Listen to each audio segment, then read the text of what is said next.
अस्सलाम वालेकुम। SM news के साथ मैं हूं मुकद्दर रज़ा। SM न्यूज़ स्टूडियो में खुशामदीद। खबरों का सिलसिला बढ़ाते हुए हबशा में करते हैं चनियोर से। हुकूमत पंजाब की तरफ से दिया गया गंदम खरीदारी टारगेट 100% पूरा करने के लिए ज़िला इंतजामिया की जानिब से भरपूर कोशिश की जा रही है और ज़िले भर में 5 खरीदारी मराकज़ कायम किए गए। इसी हवाले से अपडेट कर रहे हैं SM न्यूज़ के नुमाइंदे वसीम दौरानी। जी वसीम, आगाह कीजिएगा इस हवाले से।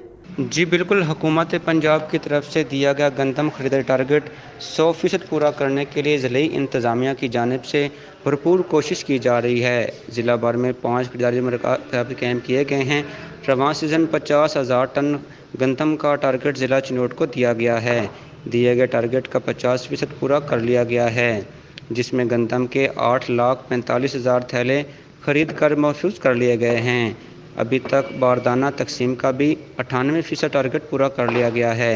ज़िले इंतज़ामिया और महकमा फूड की मुश्तरका कार्रवाइयों में 43,219 गंदम के थैले दीगर अजला को स्मगल करते हुए पकड़े गए हैं। गंदम से स्मगल करने वाले 7 अफराद के खिलाफ मुकदमात भी दर्ज करवाए जा रहे हैं। जी बहुत शुक्रिया वसीम, तफसीलात से आगाह करने के लिए। अब तक के लिए इतना ही। मज़ीद खबरों के लिए देखते रहिए SM न्यूज़।